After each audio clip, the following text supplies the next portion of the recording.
এজাক শিশু কিশোৰক সংস্কৃতিৰ খনিকৰ হিচাপে গঢ়াত বৰ্তি এক্টিং একাডেমী উঠি অহা নৱপ্ৰজন্মক কেৱল বিদ্যায়তনিক ব্যস্ততাৰ মাজতে আবদ্ধ নাৰাখি নাট্য সাহিত্য কৃষ্টি সাংস্কৃতিকভাৱেও পৰিপক্ক কৰি তোলাত বৰ্তি হৈছে ঢকুৱাখানাৰ এক অনুষ্ঠান কণ কণ শিশু আৰু কিশোৰসকলক পৰিবেশ্য কলাৰ শিক্ষাৰে পৰিণত কৰি নাট্য সাহিত্যৰ নিপুণ খনিকৰ হিচাপে প্ৰস্তুত কৰাৰ বিগত 10 বছৰীয়া পৰম্পৰা অব্যাহত ৰখা অনুষ্ঠানটো হৈছে ঢকুৱাখানা এক্টিং একাডেমী এটা দশকজোৰা ধাৰাবাহিকতা অক্ষুণ্ণ ৰাখি চলিত বৰ্ষৰ গ্ৰীষ্মকালীন বন্ধৰ সময়ছোৱাত মহকুমাটোৰ 1.5 শতাধিক কণ কণ শিশুৰ লগতে কিশোৰ কিশোৰীসকলক নাট্য অভিনয় গীত নৃত্যৰ প্ৰণালীবদ্ধ প্ৰশিক্ষণ প্ৰদান কৰাত আত্মনিয়োগ কৰিছে একাডেমীয়ে ঢকুৱাখানা বালিকা উচ্চ মাধ্যমিক বিদ্যালয়ৰ প্ৰেক্ষাগৃহত যোৱা 3 জুলাইৰ পৰা আৰম্ভ হোৱা এই পৰিবেশ্য কলাৰ নিয়মীয়া কৰ্মশালাত দুটা শিতানত বিভক্ত কৰি শিশু আৰু কিশোৰসকলক অভিজ্ঞ প্ৰশিক্ষকৰ জৰিয়তে কৃষ্টি সংস্কৃতিৰ লগতে নাট্যাভিনয়ৰ সাৱলীল প্ৰশিক্ষণ প্ৰদান কৰা হৈছে একাডেমীৰ অধ্যক্ষ গৌৰৱ বৰুৱাই জনোৱা মতে অহা 23 জুলাইলৈ চলিব লগা এই কৰ্মশালাৰ অন্তিম কাৰ্যসূচী হিচাপে 24 জুলাইত প্ৰশিক্ষাৰ্থীসকলৰ নাট্যাভিনয়েৰে 3খন নাট মঞ্চায়ন কৰা হ'ব ভাস্কৰ বৰুৱাৰ ৰচনা আৰু প্ৰযোজনাৰে 2খন নাটক ক্ৰমে মলখু আৰু সঁচা সপোন আৰু গৌৰৱ বৰুৱাৰ ৰচনা আৰু ভৱেন তামুলীৰ পৰিচালনাৰে ভগ্নাংশ শীৰ্ষক নাট মঞ্চস্থ কৰা হ'ব তাৰোপৰি সামৰণি অনুষ্ঠানত উদীয়মান নৃত্য পৰিচালক বাবা গগৈ আৰু লক্ষ্যজিৎ বৰুৱাৰ পৰিচালনাৰে বৰ্ণিল নৃত্যানুষ্ঠান অনুষ্ঠিত হ'ব আনহাতে ৰূপশ্ৰী সন্দিকৈ পীযুষ প্ৰতিম বৰুৱা আৰু স্বপ্নীল গগৈৰ পৰিচালনাৰে কণ কণ অকণিহঁতৰ বাৰে ৰহণীয়া সাংস্কৃতিক অনুষ্ঠান অনুষ্ঠিত হ'ব বুলি জনালে অধ্যক্ষ বৰুৱাই অহা 24 জুলাই সন্ধিয়া 6 বজাৰ পৰা ঢকুৱাখানা নগৰৰ মঘুলি চাপৰিৰ জনজাতি কৃষ্টি ভৱন প্ৰাংগণত অনুষ্ঠিত হ'ব লগা এই সামৰণি সাংস্কৃতিক অনুষ্ঠানত বিশিষ্ট পণ্ডিত ডক্টৰ পুষ্প গগৈ নাট্য সাধক হেমন্ত বৰপাত্ৰ গোহাঁই শিক্ষাবিদ ডক্টৰ প্ৰাঞ্জল বুঢ়াগোহাঁই আদিয়ে অংশগ্ৰহণ কৰিব বুলি জনা গৈছে আৰু এই মঞ্চ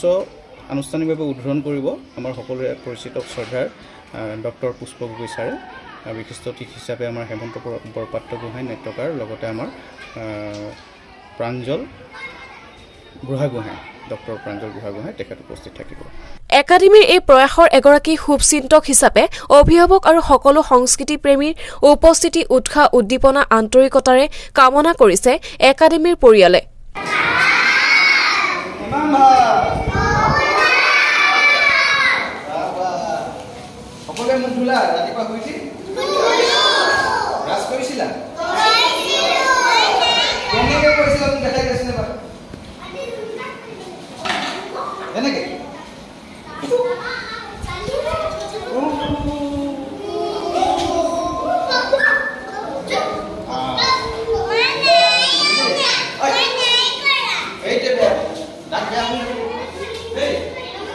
প্ৰচেষ্টা চলাই আহিছোঁ ঢকুৱাখানা সাংস্কৃতিক ক্ষেত্ৰখনৰ উত্তৰণৰ ক্ষেত্ৰত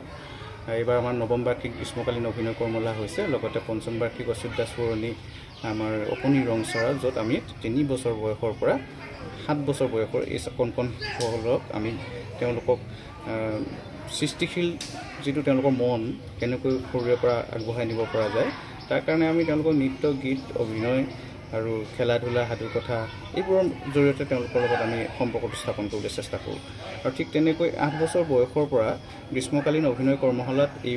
এই বছৰত আমাৰ 95 গৰাকী প্ৰশিক্ষাৰ্থীয়ে অংশগ্ৰহণ কৰিছে এই 95 গৰাকী প্ৰশিক্ষাৰ্থী আমি পুৱা 9 বজাৰ পৰা বিয়লি 4:30 বজালৈকে প্ৰশিক্ষণ পৰ্ব চলি থাকে আৰু এতিয়া আমাৰ প্ৰশিক্ষণ যোৱা 3 তাৰিখৰ পৰা আৰম্ভ হৈ অহা 24 জুলাই তাৰিখে সামৰণি পৰিব আনুষ্ঠানিকভাৱে অহা 24 জুলাই তাৰিখে আমাৰ মহকুলি